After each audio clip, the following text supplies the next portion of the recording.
और उसी रात गौशाला से अजीब आवाज आई।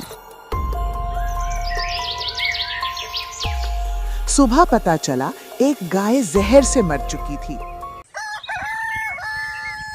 सुबह के ठीक 5 बजे थे। गौसरपुर अभी आंखें मल ही रहा था कि अचानक माधवराम की रोजमर्रा की जिंदगी शुरू हो चुकी थी। वो हर रोज की तरह 4 बजे उठता, भैंसों को चारा देता, दूध दोहता, बिना किसी मिलावट के, क्योंकि उसके लिए दूध सिर्फ कमाई नहीं बल्कि उसकी इज्जत थी। सालों से यही रूटीन, सुबह की ठंडी हवा में पसीना बहाना, गांव वालों को शुद्ध दूध पहुंचाना और शाम को थककर घर लौटना। लेकिन आज वो रूटीन टूटने वाला था। अरे ओ माधवराम, तेरा दूध खट्टा निकला आज। क्या कर दिया तूने? मैंने कल शाम ही लिया था और सुबह उठकर देखा तो पूरा खराब। बच्चों को दे दिया था, अब उनका पेट दर्द कर रहा है, उल्टी हो रही है। तू हमेशा कहता है शुद्ध दूध, लेकिन आज क्या हो गया? मिलावट की है ना तूने? भीड़ जमा हो चुकी थी और माधवराम खामोशी से सब सुन रहा था। हाँ, आज तो बच्चों का पेट खराब हो गया। मैंने भी सोचा था तेरा दूध अच्छा है, लेकिन अब लगता है तू भी बाकी दूध वालों जैसा हो गया। कितनी बार बोला था सावधानी रख, लेकिन नहीं। अब हम कहाँ जाएं? शहर से दूध मनवाएं क्या? तू तो हमारे गांव का है, फिर भी धोखा। बहन, मेरे दूध में कभी मिलावट नहीं हुई। मैं हर रोज सुबह उठकर भैंसों को ताज़ा चारा देता हूँ, खुद दोहता हूँ, किसी को छूने नहीं देता। कल शाम जब तुम लोग ले गए तब तक सब ठीक था। शायद रास्ते में कुछ हुआ हो या घर में रखने का तरीका, लेकिन मैं कसम खाता हूँ मेरी तरफ से कोई गलती नहीं। तुम लोग जानते हो मैं कभी झूठ नहीं बोलता। पर सच बोलने वाले की आवाज भीड़ में सबसे कम सुनाई देती है। नैना की जिंदगी, वो माधवराम की बेटी थी। गांव की स्कूल में पढ़ाई पूरी कर चुकी, लेकिन अब घर संभालती। सपने देखना एक बेहतर जिंदगी के, लेकिन शादी की चिंता उसे रोज सताती, क्योंकि गांव में लड़की की उम्र हो गई तो बातें शुरू हो जाती। बाबा, अगर लोग दूध लेना बंद कर देंगे तो हमारा घर कैसे चलेगा? मैं देख रही हूँ, रोज की कमाई पर ही तो हमारा गुजारा है। मेरी शादी की बातें भी चल रही हैं, लेकिन अगर ये अफवाह फैल गई तो कोई रिश्ता नहीं आएगा। हम क्या करेंगे? पहले भी तो ऐसा हुआ था जब पड़ोसी ने मिलावट का इल्जाम लगाया था और हफ्ते भर दूध नहीं बिका। तो भी सच नहीं बदलूंगा बेटी। मैंने जीवन भर यही सीखा है, ईमानदारी से जीना। अगर मिलावट करके पैसे कमाऊं तो क्या फायदा? वो पैसे हमें खुशी नहीं देंगे। तुम्हारी शादी होगी, भगवान पर भरोसा रखो, लेकिन झूठ बोलकर या धोखा देकर नहीं। हर बार सच ही क्यों हमें नुकसान देता है बाबा? देखो ना, पड़ोसी रामलाल तो मिलावट करता है, उसका घर चमक रहा है, गाड़ी है, बच्चे शहर पढ़ने गए, और हम रोज की मेहनत और फिर ये शिकायतें। क्या ईमानदारी सिर्फ हमारी सजा है? मैं नहीं चाहती कि तुम्हारी वजह से हम और पीछे रह जाएं। नैना की ये बातें उसके दिल की थीं। रोज की जिंदगी में वो सपने दबाती, लेकिन डर छिपा नहीं पाती। और तभी भोलू भैंस ने दूध की बाल्टी में मुंह डाल दिया। देखा, अब भैंस भी दूध पी रही है और लोग हमें चोर बोल रहे हैं। माधव, कितनी बार कहा है थोड़ा सा पानी मिला लिया करो जैसे बाकी लोग करते हैं, लेकिन नहीं, तुम्हारी ईमानदारी। अब देखो गांव वाले क्या कह रहे हैं, बच्चे भूखे रह जाएंगे, नैना की शादी रुक जाएगी। ये भोलू भी ना हमेशा शरारत करता है। सुलोचना की ये शिकायतें रोज की थीं। ईमानदारी की कीमत चुकाती, लेकिन माधवराम को सपोर्ट भी करती।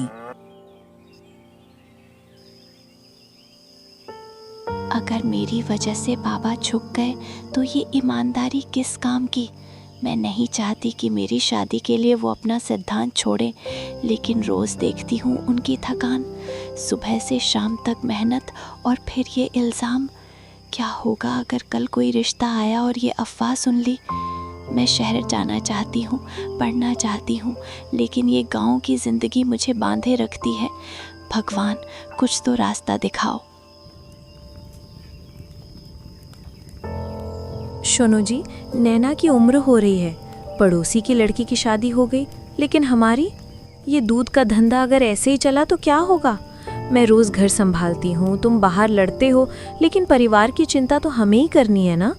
थोड़ा सोचो, शायद कोई रास्ता निकाले। सुलो, मैं जानता हूँ, लेकिन ईमानदारी छोड़कर क्या मिलेगा? नैना की शादी होगी, लेकिन सच्चाई पर।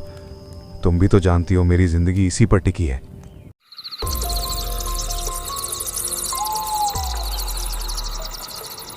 और उसी रात गौसरपुर में एक बाहरी गाड़ी घुसी, शहर के नंबर प्लेट, और पीछे लिखा था शुद्ध दूध प्राइवेट लिमिटेड।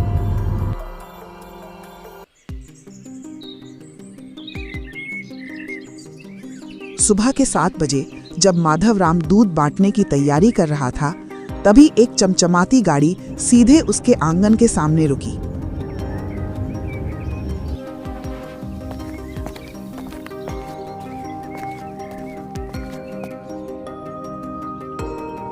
आप ही हैं माधवराम जी?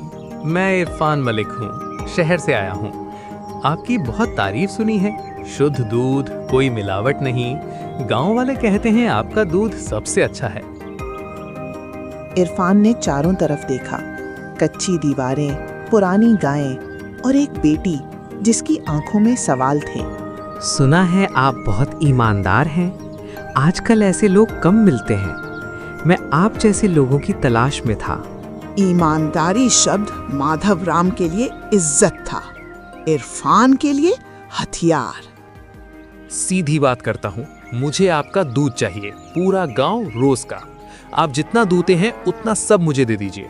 मैं अच्छी कीमत दूंगा, 2 गुनी से ज्यादा। आपकी मेहनत का फल मिलेगा, परिवार खुश रहेगा। इतना दूध हम कहाँ से देंगे? हमारे पास सिर्फ 4 भैंसें हैं, रोज का जो निकलता है वही बिकता है। इतना बड़ा ऑर्डर कैसे पूरा करेंगे? वो आप सोचिए, थोड़ा पानी मिला लीजिए या और भैंसे खरीद लीजिए। मैं बस पैसा दूंगा, एडवांस भी दे दूंगा। आपकी जिंदगी बदल जाएगी। इरफान ने बैग खोला। नोटों की गंध दूध से ज्यादा तेज थी। और हाँ, बेटी की शादी का खर्च मेरी तरफ से। अच्छा लड़का ढूंढवा दूंगा शहर में, सब कुछ मैं संभाल लूंगा। उस एक वाक्य ने नैना को हिला दिया। नैना की जिंदगी अब भी वही थी, लेकिन शादी की उम्र हो गई थी और गांव में बातें चल रही थी। बाबा, यह आदमी हमें क्यों खरीद रहा है? वो दूध नहीं चाहता, वो हमारी ईमानदारी चाहता है। अगर हम मान गए तो क्या बचेगा हमारे पास? ये सवाल पैसे का नहीं था, ये सवाल था आत्मसम्मान का। हम सौदा नहीं करते। देखिए माधवराव, ईमानदारी से पेट नहीं भरता। आजकल जमाना बदल गया है। आप जैसे लोग पीछे रह जाते हैं। सोच लीजिए, कल से कोई आपका दूध नहीं खरीदेगा। मैं गांव वालों से बात कर लूंगा। पर पेट भरने के लिए जमीर बेचना पड़े तो भूखा रह लूंगा। मैंने कभी मिलावट नहीं की, आज भी नहीं करूंगा। तो फिर तैयार रहिए, कल से कोई आपका दूध नहीं खरीदेगा।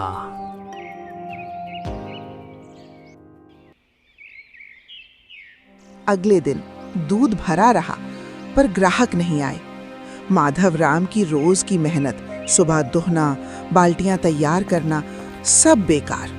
माधव, गलती कर दी क्या? हमारा घर कैसे चलेगा? नैना की शादी, बच्चों का खाना, सब रुक जाएगा। मैं रोज घर संभालती हूँ, लेकिन अब क्या होगा? माधवराम चुप रहा। आप हर बार सही बनते हो बाबा, पर कीमत हम देते हैं। रोज देखती हूँ आपकी थकान, सुबह से शाम तक मेहनत, और अब ये। अगर मेरी शादी आपकी ईमानदारी की वजह से रुक गई तो मैं खुद को माफ नहीं कर पाऊंगी। मैं शहर जाना चाहती हूँ, कुछ करना चाहती हूँ, लेकिन ये सब। पहली बार नैना की आवाज ऊंची थी। और अगर मैं झुक गया तो तुझे क्या मुंह दिखाऊंगा?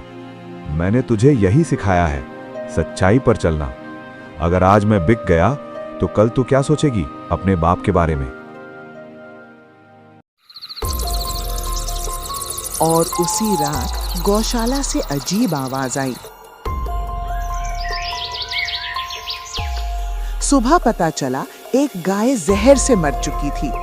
क्या ये संयोग था या इरफान की धमकी का असर? माधवराम की ईमानदारी अब और बड़ी परीक्षा में थी।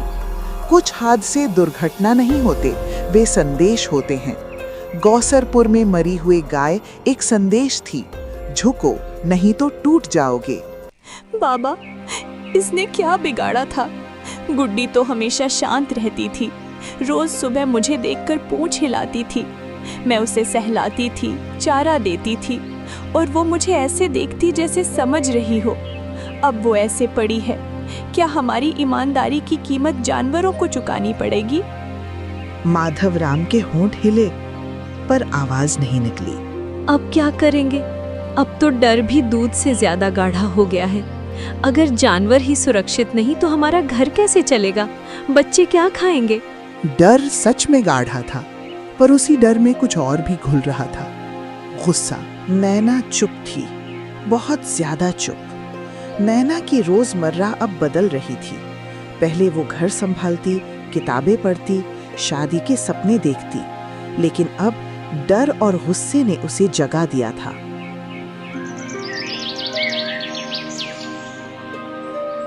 बाबा, अगर हम चुप रहे तो अगली गाय नहीं हम होंगे।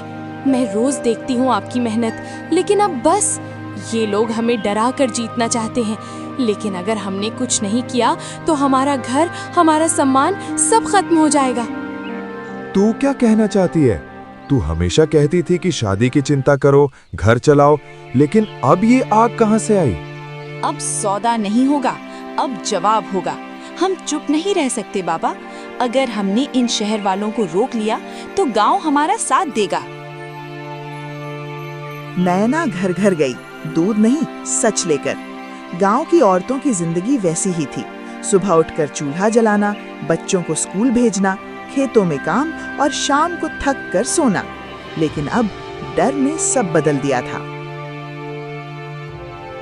कल जिनके बच्चों को दूध से ताकत मिलती थी, आज वही दूध बंद क्यों? आप लोग जानते हैं बाबा का दूध कभी खराब नहीं होता। ये शहर वाला आदमी डर फैला रहा है, लेकिन अगर हम सब मिलकर बोले तो क्या होगा? लोग आंखें चुराने लगे। शहर वाला आदमी बोला है जो माधवराम से दूध लेगा उसे नुकसान होगा। उसने कहा कि बच्चों को बीमार कर देगा, घर में परेशानी आएगी। हम क्या करें? हमारी रोज की जिंदगी पहले से मुश्किल है। डर फैल चुका था, पर अब डर का नाम लिया जा रहा था। उधर इरफान अपने एसी वाले कमरे में चाय पी रहा था। इरफान की जिंदगी शहर की थी। सुबह मीटिंग्स, फोन पर सौदे, शाम को पैसों की गिनती। वो चालाक था, लेकिन अब उसकी चालें उजागर होने वाली थी। लड़की ज्यादा बोलने लगी है। शादी की उम्र की है ना, याद दिला दो उसे। उसके रिश्ते बिगाड़ दो। गांव में अफवाह फैला दो कि वो शहर वाले लड़कों से मिलती है। जल्दी करो, नहीं तो सारा प्लान बर्बाद हो जाएगा।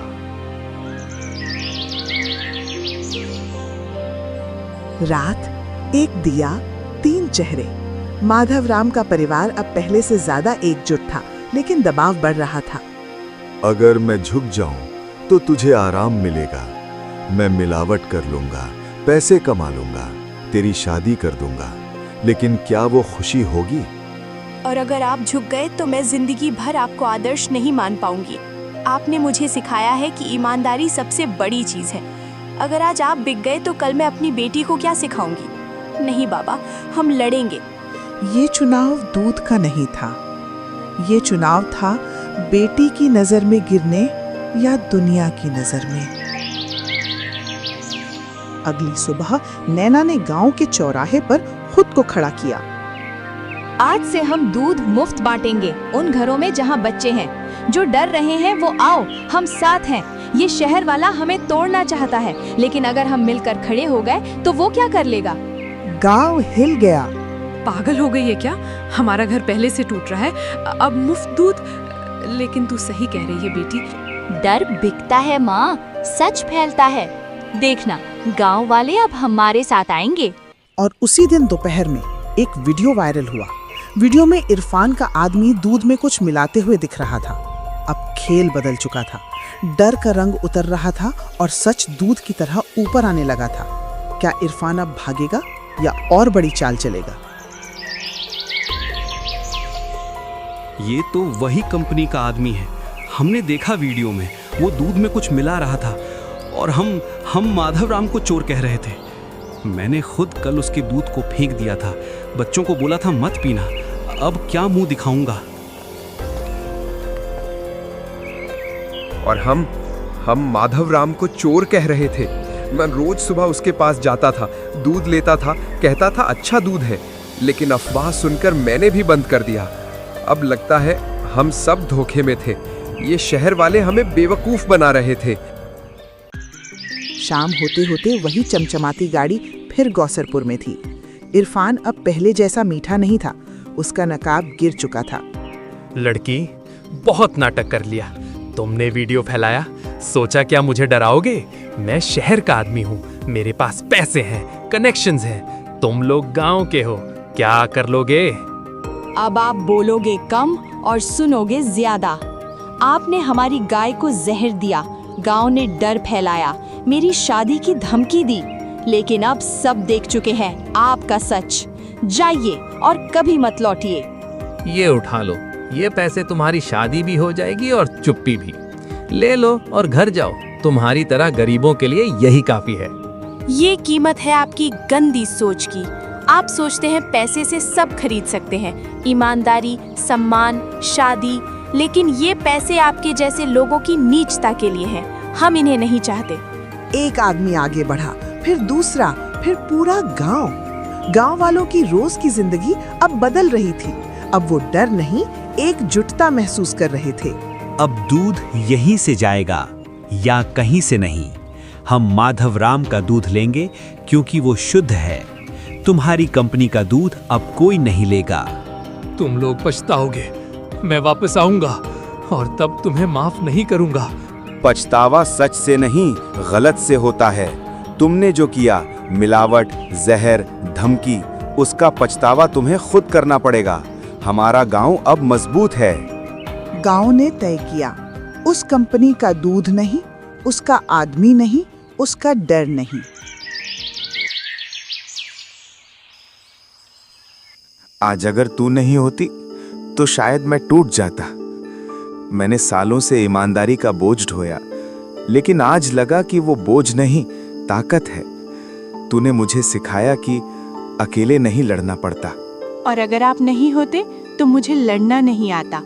आपने मुझे सिखाया कि सच पर चलना आसान नहीं होता, लेकिन वो सबसे सही रास्ता है। अब शादी बोझ नहीं लगती, वो एक दिन होगी, लेकिन आज मैं खुद पर गर्व करती हूँ।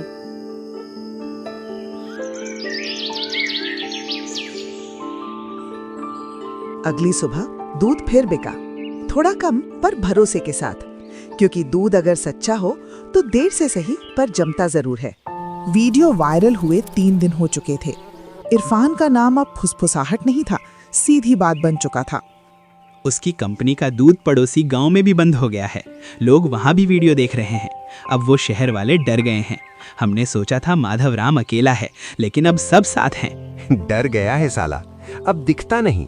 पहले वो गाड़ी से आता था, धमकाता था, अब शायद छिप रहा है।